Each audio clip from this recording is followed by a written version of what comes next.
اواسط برنامه 4 عمرانی کشور استفاده از کامپیوتر برای کنترل امور طرح‌های عمرانی و نظارت سریع بر مراحل اجرایی آن در سازمان برنامه مورد توجه قرار گرفت و به زودی ساختمان مرکز کامپیوتر در این سازمان آغاز شد.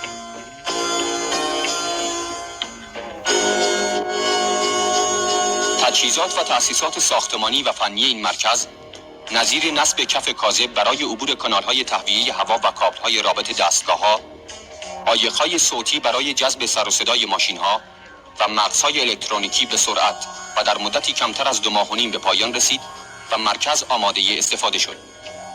اداره این مرکز توسط مهندسین ایرانی و خارجی و متخصصین ایرانی انجام می‌شود.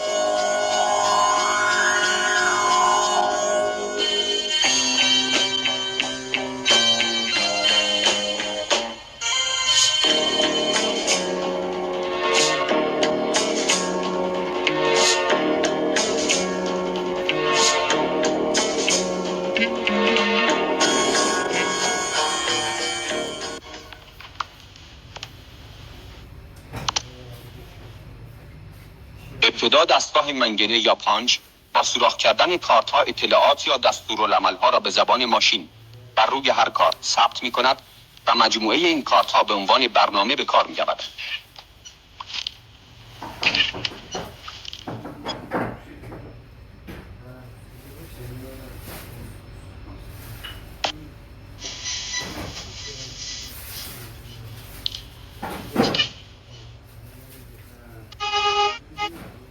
کارت‌های سوراخ شده در دستگاه کارتخوان قرار داده می‌شود تا اطلاعات ثبت شده بر روی آن وسیله این دستگاه به حافظه مغز الکترونیکی سپرده شود.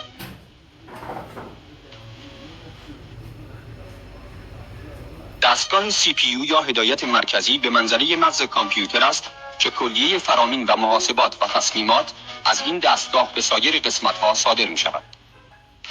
دستگاه VDU نوعی تلویزیون است که بر روی صفحه آن اطلاعات محفوظ در کامپیوتر را می‌توان مشاهده کرد. برای این کار کافی است که متصدی دستگاه با فشار دادن دکمه‌های هر نوع اطلاعات لازم پیرامون برنامه‌های عمرانی کشور را بر روی صفحه تلویزیون دریافت دارد. کامپیوتر می‌تواند این اطلاعات را برای هدف‌ها و منظورهای اداری بر روی کاغذ چاپ کند.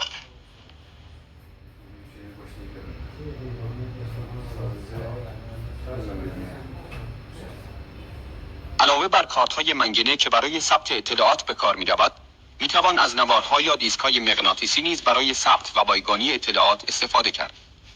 دیسک‌ها چیزی شبیه به مجموعه‌ای از چند صفحه گرامافون معمولی است که پس از قرار گرفتن در داخل محفظه، سوزن‌های مخصوص اطلاعات را بر روی آن ضبط می‌کند یا برعکس استخراج کرده و می‌خواند.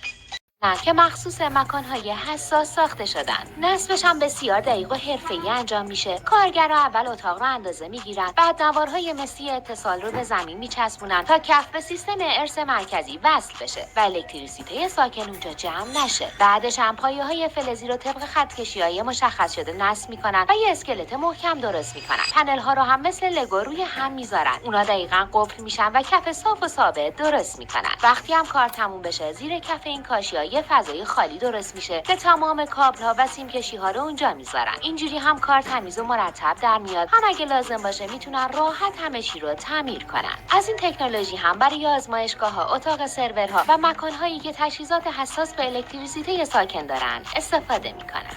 بعد بپرسین مگه کاشی